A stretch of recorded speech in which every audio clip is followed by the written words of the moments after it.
भावेश भिडेवर 21 गुन्हे दाखल। भावेश भिडे घाटकोपर होर्डिंग प्रकरणातील आरोपी आहे। भावेशनं 2009ची निवडणूक जी ती लढवलेली होती, विधानसभा निवडणूक त्याने लढवली होती। होर्डिंग दुर्घटनेत आतापर्यंत 14 जणांचा मृत्यू झालेला आहे।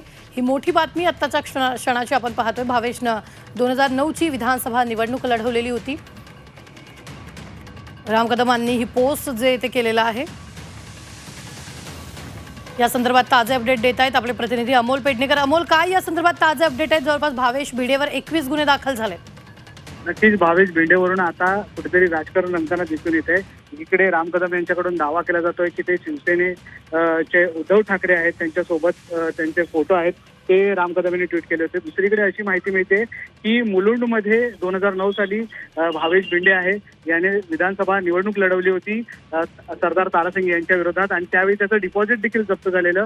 त्यावेळी त्यांनी जे सादर केलेलं अमृत नोनी गॅस्ट्रिन, अपचन, ऍसिडिटी, गॅस्ट्रबल ह्यापैकी तुम्हाला कुठलाही गॅस्ट्रिक प्रॉब्लेम झाला, उपाय एकच, अमृत नोनी गॅस्ट्रिन।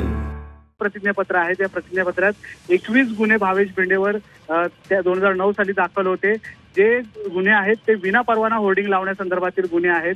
म्हणजेच आपण पाहू शकतो की भावेश भिडे याने या आधी देखील मोठ्या प्रमाणात आहेत ते मुंबई आणि आसपासच्या शहरामध्ये अशा प्रकारे विना परवाना होर्डिंग्स आहेत ते लावले होते।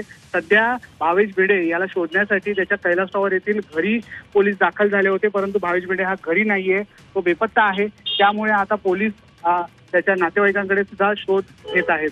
निश्चित धन्यवाद अमोल, ताजे अपडेट देण्यासाठी। आम्ही वेळोवेळी तुमच्याकडून या संदर्भातले ताजे अपडेट घेत राहणार आहोत। तुर्तास पण पाहतोय होर्डिंग दुर्घटनेत आतापर्यंत 14 जणांचा मृत्यू झालेला आहे। भावेश भिडे होर्डिंग प्रकरणातील आरोपी आहे।